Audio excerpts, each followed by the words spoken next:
Pessoal, a questão que eu vou resolver agora também é uma daquelas que o pessoal da geografia também discute, mas, como eu disse, né, não temos que ficar limitados a essa, já que até a própria proposta do Enem já faz isso. São ciências humanas, então muitas vezes invadir as praias aí, vamos dizer assim, não vai prejudicar ninguém, né? Então vamos lá. 75 diz assim, olha, Eu vou deixar aqui a questão e as alternativas caso você queira resolver antes do meu comentário. o toyotismo, a partir dos anos 70, teve grande impacto no mundo ocidental, quando se mostrou para os países avançados como uma opção possível para superar uma crise de acumulação. Aqui eu quero comentar um pouquinho antes da resolução, porque o enunciado, né, no caso o texto, ele está colocando para você, é isso que você tem que ficar atento, que eles estão dizendo que o toyotismo, então, é uma proposta diferente, certo, da anterior, porque fala é uma opção para superação de uma crise de acumulação. Aí, pessoal, no fundo, eles estão fazendo aí um pouquinho um contraponto entre o Fordismo e o Toyotismo. O que era a ideia do Fordismo? Produzir e depois ir atrás, o mercado ia absorver. Não havia uma preocupação com o mercado consumidor. Isso que eu quero dizer, que fique claro para vocês. Então, a ideia de vai produzindo, não é? Sem como disse, a preocupação com o mercado. O toyotismo vai se preocupar.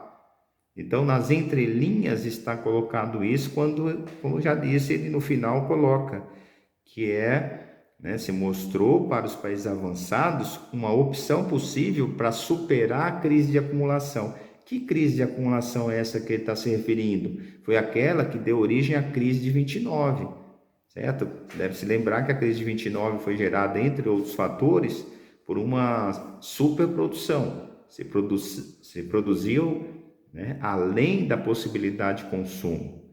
E aí começou a sobrar, né, o estoque, os preços começaram a cair, consequentemente o lucro, e aí houve aquele efeito dominó, as lojas não estavam vendendo tanto, começaram a demitir pessoas, certo? As lojas se fechando vão fazer com que também reflita na indústria, enfim, depois nos bancos. Então foi uma crise generalizada, certo? Atingiu todos os setores da economia, o comércio, a indústria, os bancos, o setor agrário, enfim, foi uma das maiores crises que o mundo capitalista já passou. E esse texto aí, do Ricardo Antunes, vai discutir esses dois modelos. E aí, vamos então para as alternativas. A característica organizacional do modelo em questão, ou seja, do Taylorismo, referida no texto, aí vem a expansão dos grandes estoques, a B, o incremento da fabricação em massa, C, a adequação da produção à demanda, D, aumento da mecanização do trabalho e centralização das etapas de planejamento. Qual das alternativas caberia mais? Então, como sempre faço, vamos eliminar as mais fáceis de ser eliminadas, não é? Então, olha, por exemplo, a B fala do incremento da fabricação de massa. Não, esse é o modelo fordista que levou à crise de 29, como eu citei. Por exemplo, D, aumento da mecanização. Olha, gente, às vezes o aluno pode ficar meio induzido, porque ele vai falar, não, a partir dos anos 70, mas veja, a mecanização do trabalho já existia. E o texto está dizendo que esse Taylorismo está, repito, a frase do texto, é uma opção para superar, né, pela superação de uma crise de acumulação. Então, não é o caso. Então, não aumentar a mecanização só iria trazer problemas. Olha, vamos antes, né? Expansão dos grandes estoques. também parece não ser o coerente, porque foi, como eu disse, os grandes estoques geram crise, certo? Porque se você tem o estoque, os preços tendem a cair, da oferta e da procura. Centralizar etapas de planejamento parece também não ser muito coerente. A alternativa correta, pessoal, é a adequação da produção à demanda. Então, o toyotismo trouxe essa novidade. Então, adequar, olha bem a frase, hein, gente? Adequar a produção à demanda, para evitar o que aconteceu no modelo fordista, como eu disse no início, que levou à crise de 29. Certo? Produzir, sem se preocupar com o consumo. Então, tem esses dois modelos, você tem que ficar bem atentos, que sempre aparece aí. Tanto pode aparecer nas provas de história, como nas provas mais específicas de geografia. Se for o caso do Enem, como você está percebendo, não sei se você baixou a prova para acompanhar juntos, elas vão se misturando, não há aquela divisão tradicional dos outros vestibulares, certo? Que tem lá história e vem as questões, geografia, certo? Filosofia, sociologia, não.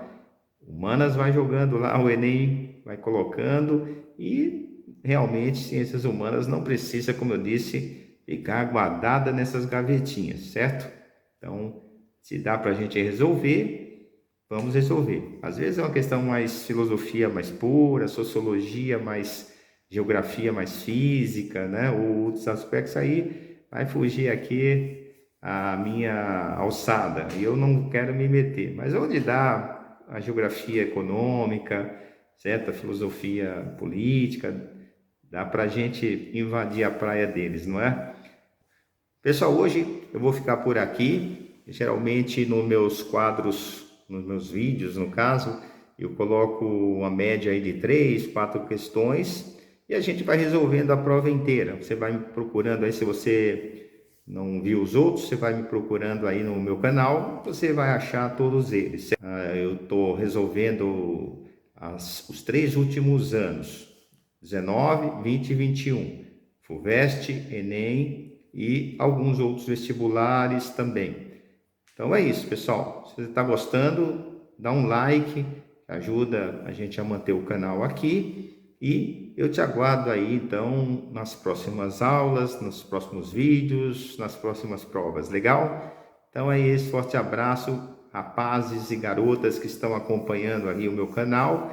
Eu torço para o sucesso de vocês e espero que esteja contribuindo para a sua formação e para que você vá lá bem formado, com uma formação consolidada para garantir sua vaga no vestibular, certo? Então é isso, até a próxima.